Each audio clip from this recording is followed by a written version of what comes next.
안녕하십니까, 권순알입니다. 4.15 총선 부정불법 의혹 진상규명을 촉구하는 애국 시민들의 의로운 움직임과 관련해 이를 다루는 한국 언론의 전반적인 태도는 참으로 문제가 많습니다. 이 문제와 관련해서는 그동안 몇 차례 영상을 통해 말씀드린 바가 있으니 필요한 분들은 그 영상을 한번 챙겨보시면 언론 문제를 파악하는 데 도움이 될 것입니다. 그러나 재검표에서 밝혀진 이상하고 황당한 투표지들의 존재를 있는 그대로 보도하는 것도 외면하는 참담한 한국 언론 환경 속에서도 언론인으로서의 올곧은 목소리를 내는 정통 언론인들이 조금씩 늘어나고 있어 눈에 띕니다. 권순알TV에서 이미 소개해드린 대로 류건일 전 조선일보 주필과 한석동 전 국민일보 편집인이 칼럼에서 4.15 총선 의혹을 다룬 데 이어 이번에는 문화일보 이신우 논설 고문이 국민의힘 대선 후보 중 가장 적극적으로 부정선거 의혹 진상규명 투쟁에 동참하고 있는 황교안 후보의 행보를 긍정적으로 소개했습니다. 이신우 논설 고문은 1990년대 후반, 그러니까 지금부터 약 한 24년 전쯤 제가 동아일보 도쿄 특파원으로 일본에서 근무하고 있을 때 이신우 고문은 문화일보 도쿄 특파원으로 같이 일본에 있으면서 서로 좀 아는 사이입니다. 상당히 전형적인 외유 내강형의, 그러니까 말소리는 조용조용하고 성격도 부드럽고 하지만 그런 매섭고 날카로운 올고전 그런 저널리스트입니다. 아마 역대 문화일보 필진 중 제 판단으로는 가장 경쟁력 높은 글을 쓴 그런 분이라고 판단합니다. 공교롭게도 류건일, 한석동, 이신우 이 세 분은 5년 전 소위 탄핵정변 때 한국 언론이 가짜뉴스에 휘둘려서 지금 아마 다시 읽어보면 본인들도 얼굴 화끈거릴 글 같지도 않은 쓰레기 글들을 쏟아낸 상당수 한국 언론인들과는 달리 아주 중심이 잡히고 클래스가 다른 언론인들이기도 합니다. 이신우 논설 고문은 9월 24일 석간 문화일보의 미니 칼럼란 오후 여담이라는 미니 칼럼란이 있습니다.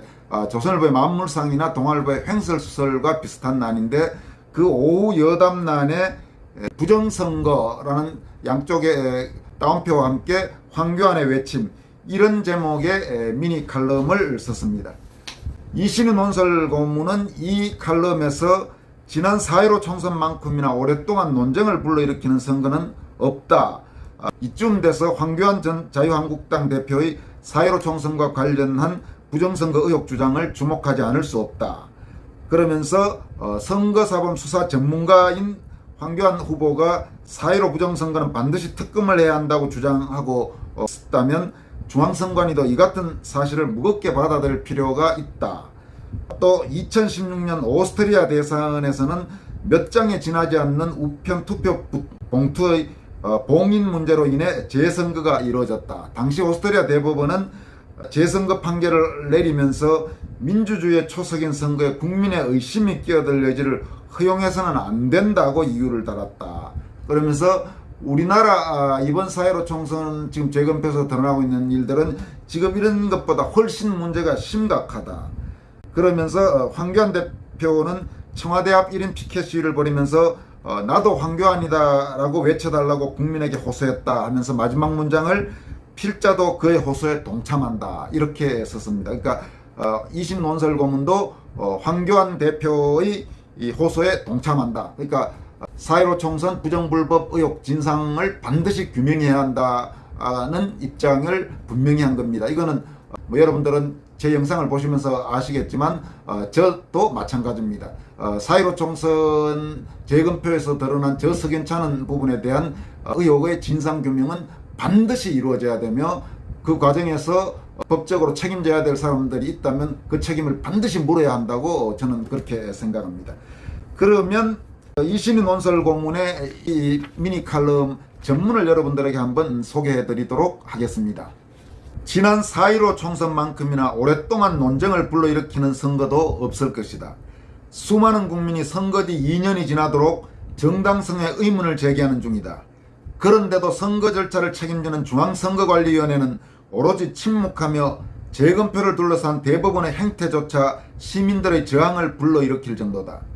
이점에서 황교안 전 자유한국당 국민의힘 전신 대표의 4.15 총선과 관련한 부정선거 의혹 주장을 주목하지 않을 수 없다. 황 전 대표는 얼마 전 자신의 페이스북에 경남 양산을 무효소송에 따른 재검표 현장에 다녀왔다면서 아니나 다를까 인천에 이어 양산에서도 부정선거 증거가 나왔다고 주장했다.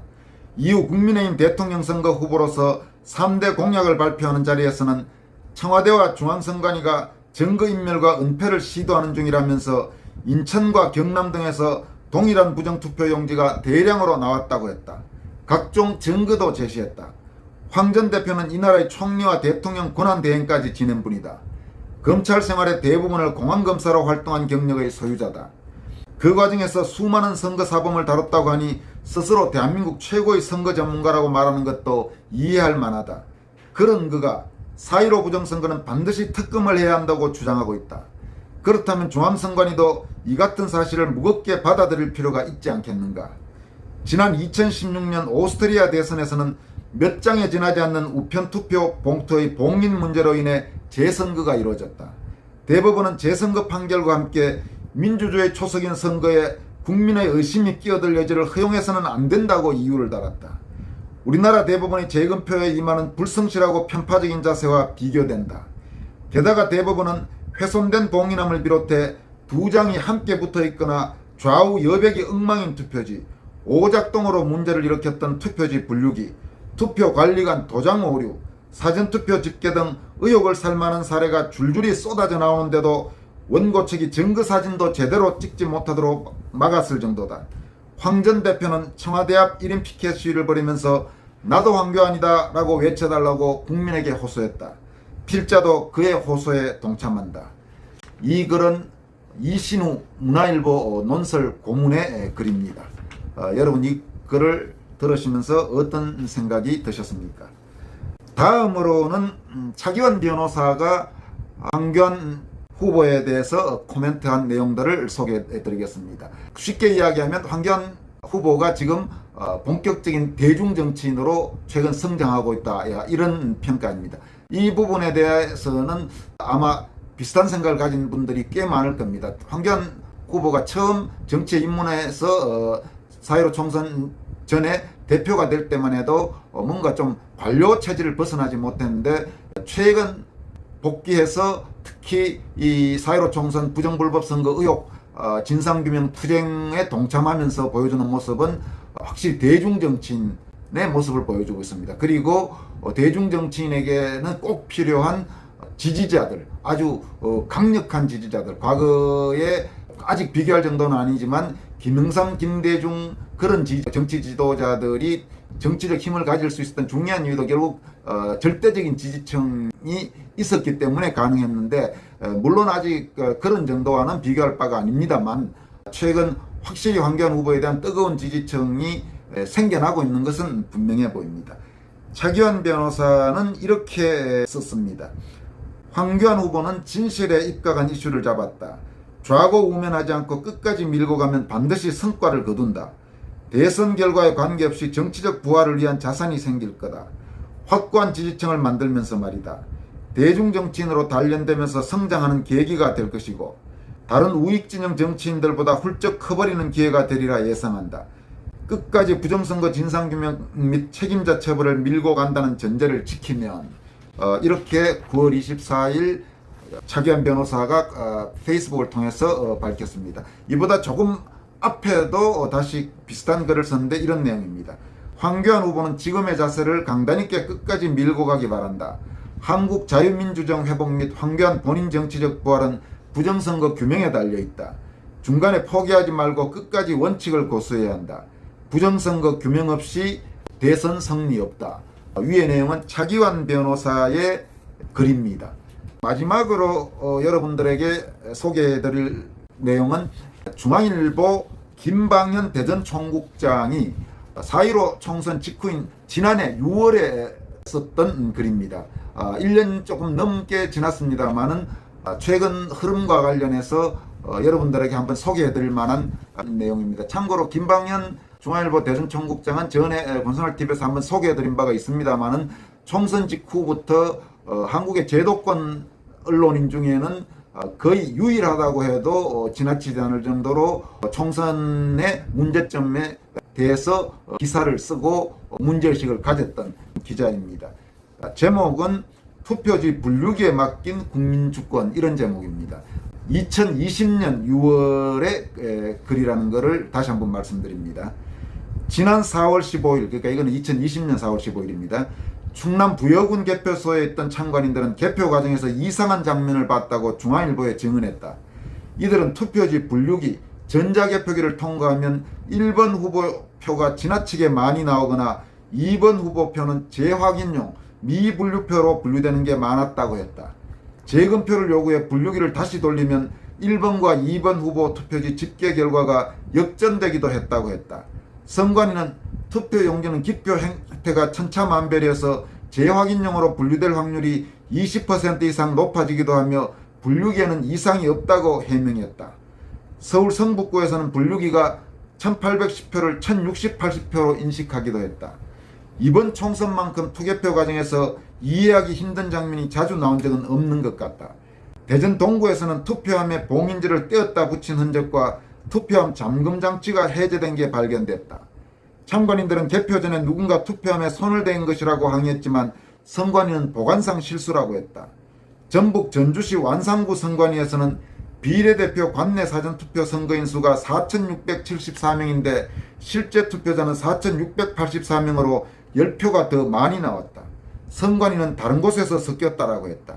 이번에 사전선거 투표용지에 QR코드를 사용했는데 이는 공직선거법 151조 위반이다. 이보다 더 이상한 건 국민적 무관심이다. 납득하기 힘든 장면이 수없이 나와도 눈길을 주지 않는다. 내가 던진 소중한 한 표가 어떻게 처리되는지 궁금해하지 않는 모습이다. 설마 전자개표기에 오류가 있겠나라는 신념체계는 굳건하다. 하지만 이번에 제기된 여러 의심의 중심에는 투표지 분류기가 있다. 노트북 컴퓨터와 일체형인 분류기는 초당 5.66장, 분당 340장의 투표지를 처리한다.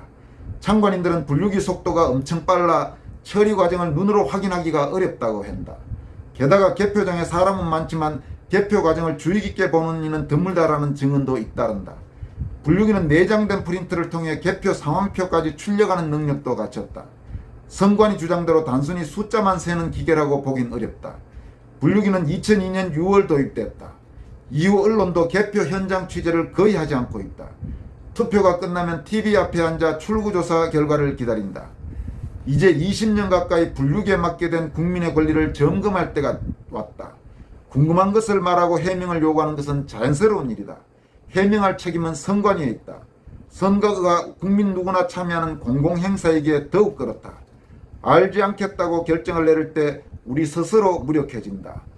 이 글은 지난해 4.15 총선 이후 약 2달 정도 지난 2020년 6월에 김방현 중앙일보 대전총국장이 쓴 투표지 분류기에 맡긴 국민주권, 이런 제목의 글입니다. 지금 다시 읽어보니까 여러분 약간 섬뜩한 느낌도 들지 않습니까? 한국형 소위 전자개표기, K보팅 시스템, 여러 다른 나라에서 지금 부정선거의 온상이라고 지탄받고 있는 게 현실입니다. 이 한국형 전자개표 시스템 무결성을 주장하는 사람들이 좀 있는 것 같은데 천만만만의 이야기입니다. 지금 전혀 글로벌 무대에서 통하지 않는 이야기입니다. 오늘 여기까지 하겠습니다.